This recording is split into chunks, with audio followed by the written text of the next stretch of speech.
भाई जो गुरु वचन पे डट गे, कट गे फंद 84 के। तो सतगुरु रामपाल जी के सत्संग सुनने के अलावा धरती पर दूसरी कोई भक्ति नहीं है, दूसरा कोई मोक्ष का मार्ग नहीं है इनके अलावा। अन्यथा तुम्हारे चारों तरफ ये गधे, कुत्ते, सुअर, बैल, ऊंट, दुनिया भर के जानवर, ये खच्चर, घोड़े, क्या है ये? क्या कभी विचार किया यार हम इतने सुखी क्यों हैं और ये इतने दुखी क्यों है? आत्मा तो इनके अंदर भी है, भूख इनको भी लगती है, प्यास इनको भी लगती है, दर्द इनको भी होता है, चोट मारते हैं तो बेचारे ये भी रोते हैं, चिल्लाते हैं, डर इनको भी लगता है, सर्दी गर्मी इनको भी जो है दुखी करती है। फिर ये कष्ट क्यों उठा रहे हैं? ये मकान बना के क्यों नहीं रहते? ये गाड़ियों में क्यों नहीं घूमते? ये जो है कपड़े क्यों नहीं पहनते? ये मुंह से बोलते क्यों नहीं जब इनको भूख लगती है, प्यास लगती है? और हम इतने सुख क्यों उठा रहे हैं इस मनुष्य जीवन में? क्योंकि जब उन जानवरों का आप और हमारी तरह कभी मनुष्य शरीर था, स्त्री या पुरुष का, उन्होंने सच्ची भक्ति नहीं करी। किसी ने समझाया तो उसके साथ वाद विवाद किया, गालियां निकाली, तू क्या जाने भक्ति के बारे में, हमारे देवी देवताओं को ये कह रहा है, हमारे पीर पैगंबरों के बारे में ऐसा बोल रहा है, तू क्या जानता भक्ति के बारे में। अब बढ़ के गधा, अब ले ले जानकारी, अब तू ले ले, अब पता कर ले, अब कर ले पता कि बिना भक्ति के क्या होता है।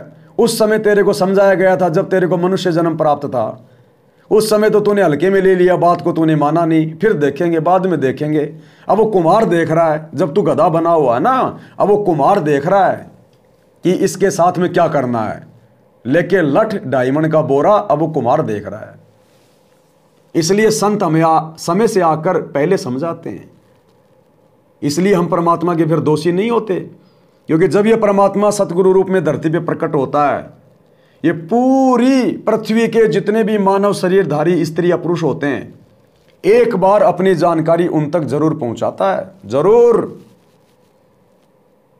चाहे आपको कोई पुस्तक मिले, चाहे मोबाइल पे सत्संग सुनने को मिले, चाहे आपको टीवी चैनल पर सत्संग देखने को मिले, चाहे आपके आड़ोसी पाड़ोसी रिश्तेदार, गांव वाले, यार दोस्त आपको जानकारी दें, आपको जानकारी जरूर मिलेगी सतगुरु रामपाल जी के बारे में शरीर छोड़ने से पहले,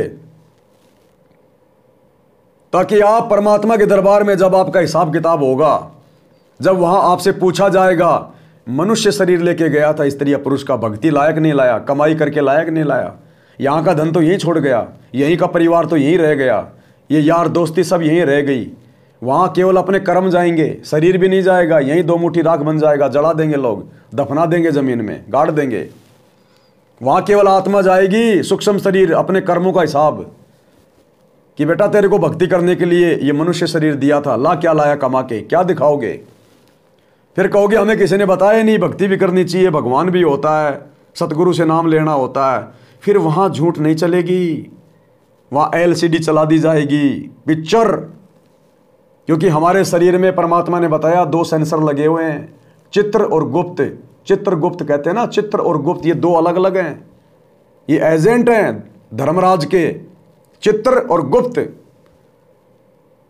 जो चित्र होता है वो क्या करता है, हम लोग प्रत्यक्ष रूप में जितने भी अच्छे या बुरे कर्म करते हैं, प्रत्यक्ष रूप में जितने भी अच्छे या बुरे कर्म करते हैं, उन सब का अकाउंट ये चित्र रखता है और रोजाना एक फैक्स धर्मराज के दरबार में भेजता है कि आज इसने सुबह से लेकर शाम तक आज इसने ये कर्म किए, अच्छे या बुरे। और दूसरा है गुप्त, यानी हम अपने मन में किसी के प्रति क्या अच्छा सोच रहे हैं, क्या बुरा सोच रहे हैं, क्या अच्छी बुरी हम कोई प्लानिंग कर रहे हैं, मन में क्या पाप सोच रहे हैं, क्या कुछ हम लोग मतलब कि गंदा या फिर कोई अच्छा सोच रहे हैं। जो गुप्त जो बातें हम सोचते हैं, जो कर्म करते हैं गुप्त साइलेंट में, वो गुप्त जो एजेंट है धर्मराज का, वो उन बातों का फैक्स रोजाना धर्मराज के पास भेजता है कि आज इसने अपने मन में क्या क्या सोचा, क्या क्या इसके गंदे विचार आए, क्या क्या इसके मन में कोई अच्छे विचार आए। वो गुप्त उन गुप्त विचारों को, बातों को ऊपर भेजता है। और जब हम शरीर छोड़ के जाते हैं, हमारा सारा बायोडाटा वहां पर रहता है। जैसे आजकल अंगूठा लगाते ही, फिंगरप्रिंट लगाते ही आपका पूरा बायोडाटा आ जाता है कंप्यूटर पे। तो हम उस परमात्मा से फिर बच नहीं पाएंगे। फिर पूरा बायोडाटा आ जाएगा, एलसीडी की तरह चलेगा वहां तुम्हारी आंखों के सामने कि देख तेरे को तेरा रिश्तेदार ने बताया कि नहीं बताया कि सतगुरु रामपाल जी पूर्ण परमात्मा है, नाम उपदेश ले लो, भक्ति कर लो। तेरा भाई जुड़ा हुआ था कि नहीं जुड़ा हुआ था, तेरे को कितना समझाया सत्संग में चल ले, बुराई छोड़ दे, कुछ नहीं रखा कल को मरेगा, गधा बनेगा, भगवान को हिसाब देना है। तूने मोबाइल में ये सत्संग सुने थे कि नहीं सुने, लेकिन बाद में तूने डिसमिस कर दिया कि छोड़ यार कुछ नहीं है, सब बाबा एक जैसे हैं। आप बच नहीं सकते, वहां बहानेबाजी नहीं चलेगी। तुमने उस दरगाह का महल नहीं देखा, धर्मराज के तिल तिल का लेखा। इसलिए सतगुरु हमें समय से पहले आकर चेताते हैं, जगाते हैं कि बच्चों बाद में तुम्हारे साथ में ये बनेगी, अपने कर्मों का हिसाब खुद नहीं देना पड़ेगा, दूसरा कोई नहीं बंटवाएगा। ना तुम्हारी औरत बंटवाएगी, ना तुम्हारे माता पिता बंटवाएंगे, ना तुम्हारे बच्चे बंटवाएंगे, जिनके लिए तुम गधे की तरह सारा दिन तुम कमा रहे हो, 2 नंबर के काम कर रहे हो, कल को भोगने भी पड़ेंगे। आप नहीं देखते फिल्मों के अंदर, हमने तो देखनी छोड़ दी, 2012 से पहले देखा करते थे जब से नाम नहीं लिया था। फिल्म में एक गुंडा या एक वो पुलिस वाला हीरो को मारता था बांध के लठों से,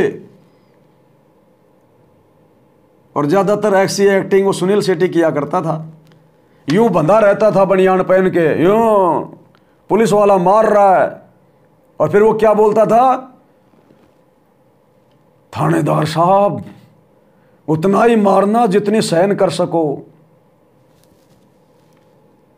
तो भैया उतने कुकर्म करो जितने फिर ऊपर जाकर सहन कर सको, धर्मराज की मार से, यमदूतों की मार से, उतने ही ये कर्म करो जितने सहन कर सको। और उनकी मार बहुत भयंकर है, वो पूरी सजा देते हैं कंप्लीट, कोई दया धर्म नहीं है उनके यमदूतों के, कोई दया धर्म नहीं है। इसलिए भाई और बहनों, सतगुरु हमें समय से पहले समझा रहे हैं सत्संग कर करके, हमने उनकी बातों को हल्के में नहीं लेना चाहिए। जिन्होंने उपदेश ले लिया उन्होंने भी हल्के में नहीं लेना चाहिए। उपदेश लेने के बाद तो आप और हमारे ऊपर और ज्यादा नियम लागू हो जाते हैं। जो जगत वाले लोग हैं उनको तो फिर भी परमात्मा एक बार माफ कर देगा, उनकी गलतियों को क्षमा कर देगा, जैसे आप और हमारी गलतियों को क्षमा किया। उपदेश लेने से पहले हमने जितने भी कुकर्म किए परमात्मा ने माफ कर दिए, क्षमा कर दिए, क्योंकि हमें पता नहीं था, अनजाने में हम सारे ये गलत काम कर रहे थे, शास्त्र विरुद्ध साधना कर रहे थे।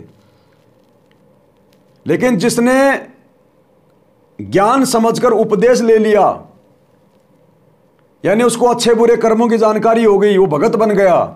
अब यदि वो गलतियां करेगा तो सतगुरु फिर उसको माफ नहीं करेगा, वो जगत वाले से भी ज्यादा सजा का पात्र बनेगा धर्मराज के दरबार में, कि जानबूझ सांची तजे करे झूठ से ने, उसकी संगत तो हे प्रभु शौपन में भी ना दे। वो तो सबसे नीच और निकम्मी आत्मा कही है सतगुरु ने, कि मेरी शरण में आने के बाद भी अगर मर्यादा तोड़ता है, भक्ति को हल्के में लेता है,